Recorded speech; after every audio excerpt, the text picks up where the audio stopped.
Yo mga idol, kamusta? Sports Talk PH nga pala. Ang reaksyon ng aktres. Pag-usapan natin yan mga idol. Ngunit bago ang lahat ay huwag kakalimutang mag-subscribe at i-click ang notification bell button for more sports talk. So talagang trending nga po ng gusto ngayon sa Philippine boxing community ang anak ng ating pambansang kamao Manny Pacquiao na si Eman Bacosa. Dahil bukod sa napaka-impresibong performance na ipinakita niya, kung saan binugbog at pinabagsak niya ng 4 na beses ang dayong Indonesian boxer na si Reynold Kundimang at kalaunan ay tinalo niya ito via 4th round knockout, ay agaw pansin rin ang pagdayo ng aktres na si Jillian Ward sa Tagbilaran City, Bohol para lamang panoorin at suportahan si Bacosa sa laban niya. Makikita natin sa video na ito na bago ng laban ay pinagdarasal niya pa si Bacosa hanggang sa tuluyan pa siya nitong sinamahan sa ring walk.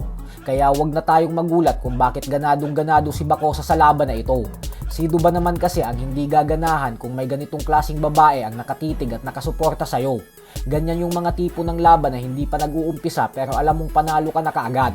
Kaya naman kakaibang Bacosa talaga yung nakita natin sa bakbakan kagabi. Nagmalabis mode kasi ito. Kitang-kita rin sa reaksyon ni Jillian Ward habang nanunood ng laban na sigaw ito ng sigaw kaya ang lalakas talaga ng mga binabatong suntok ni Bacosa.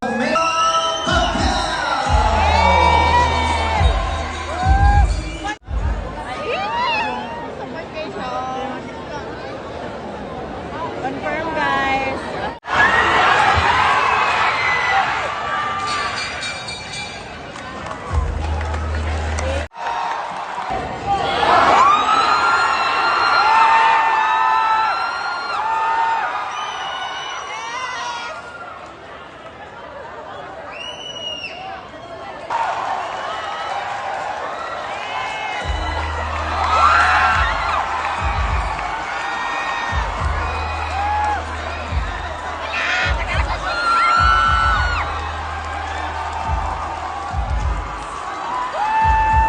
Pagkatapos ng laban ay nagpasalamat naman si Bacosa sa Panginoon dahil binigyan umano siya nito ng lakas at makapag-focus sa laban sa kabila ng dami ng pinagdadaanan niya ngayon na hindi umano alam ng karamihan.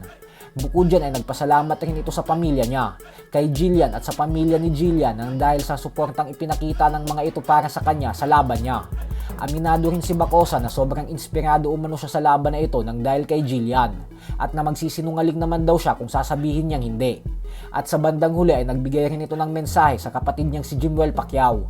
Ayon kay Bacosa ay sana umano ay gabayan at protektahan si Jimwell ng Panginoon sa pagboboxing nito at na wag daw itong magpapadala sa mga sinasabi ng iba.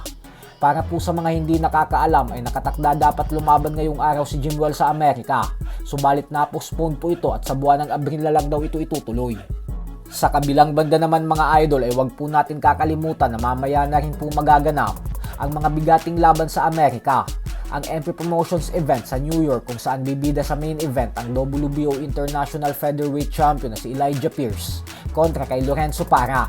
At sa undercard naman ay sasabak ang undefeated rising star na si Kermel Muton kay Wilfredo Flores. Habang sa Glendale, Arizona naman ay magaganap ang bigating unification fight sa pagitan ng dalawang unified super featherweight champion na sila WBO champion Emmanuel Navarrete at IBF champion Eduardo Nunez. Kaya wag po natin papalampasin ang mga bigating laban na ito. So hanggang dito na lang po muna tayo mga idol.